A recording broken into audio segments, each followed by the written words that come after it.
Cheers. All right. So I get to have the talk that is a bit more intangible, but hopefully a bit of fun.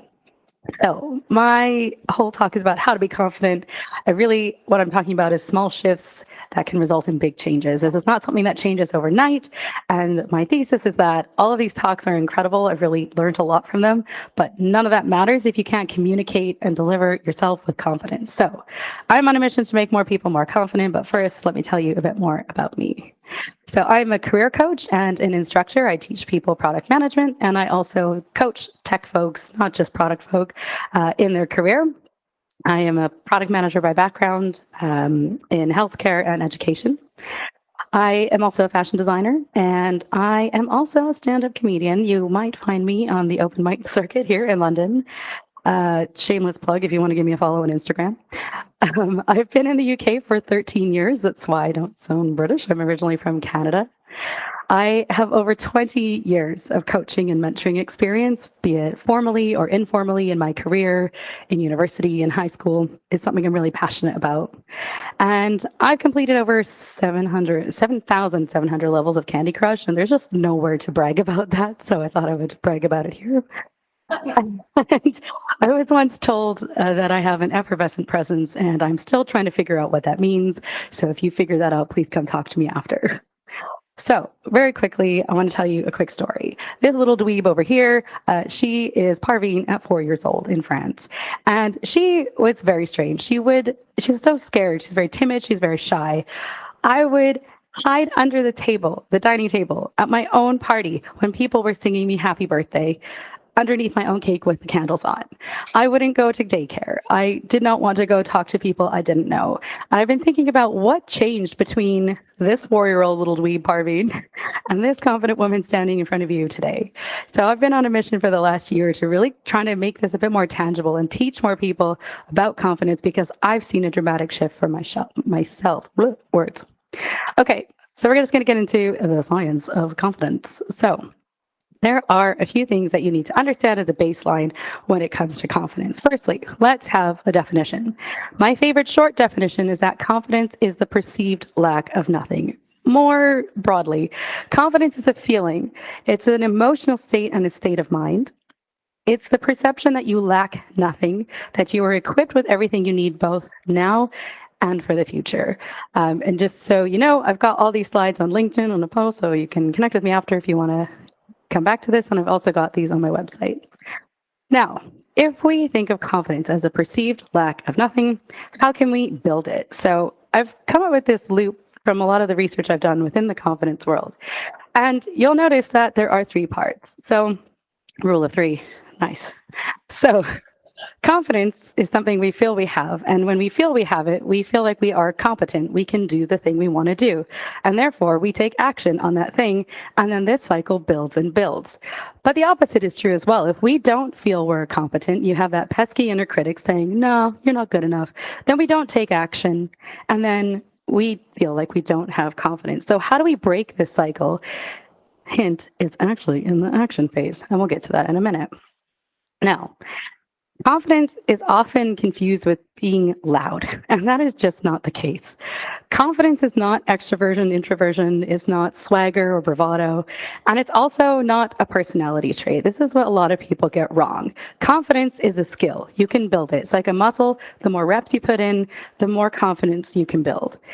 And what I see and what makes me really passionate about this subject is because I see so many people who miss promotions, who are frustrated of not being heard and are overlooked, when they're such amazingly brilliant people who have great ideas and who have ways to change the world for the better, be it in your company, your own, if you're an entrepreneur, whatever it is you're doing. And I want to see more confident people in the world.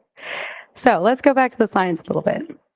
Your body actually sets the tone for confidence. And perhaps you've heard about how your mind can control your physical feelings. As soon as you start thinking, I'm not really good at this, you start to feel perhaps you're shrinking, and then you don't say anything, and then you get butterflies in your stomach. Let's think about the last time you were in a meeting and you had a great idea, and then you said nothing. And then you left that meeting and be like, fuck, why didn't I say? I'm sorry, I don't know if I'm allowed to swear. Why didn't I say anything, right? But if our mind can control our feelings, well, surely the opposite's true as well. Perhaps you've heard of power posing by Amy Cuddy. I'm not saying that's the answer to everything, but there's a lot of science to show that actually your physical body and how you feel can affect how you think and then how you take action. So you see some examples here of when you're feeling really high energy, or if you've just won something, let's say you're playing board games with friends and you just won, like your automatic reaction, you don't think about it, is to throw your hands up. You're excited. Whereas if you're cowering, maybe before a meeting or a presentation, you have really hunched over a posture and expressions. So there's some micro interventions you can take to help short circuit that action point that we're trying to get to. You can focus on your breathing. I'm sure this is not the first time you heard that, but actually just stopping to take a few deep breaths will help your brain reset back to a more confident self. You can shake. Now, I don't recommend doing this in public because people might think that you're sick or ill, but if you go to the loo before something really nerve-wracking, a simple shaking of your limbs gets your blood flowing. And again, it short circuits that pesky inner voice in your head to say, actually, no, I'm fine. I can do this. And the last thing is to notice, like, how do you know when you're not feeling confident? This is the first thing you need to do, is notice where you are and aren't confident, so you can start building these things as you building your confidence in those spaces where you don't feel confident. Now, this is the slide everyone's going to want to take a photo of. I'm going to cram a lot into here, and I only have 4 minutes left. So the goal of building your confidence is to feel good more often, much like my friend in this GIF here. I wish I knew him. He looks so happy. The first thing that I recommend is to listen to music that makes you feel incredible.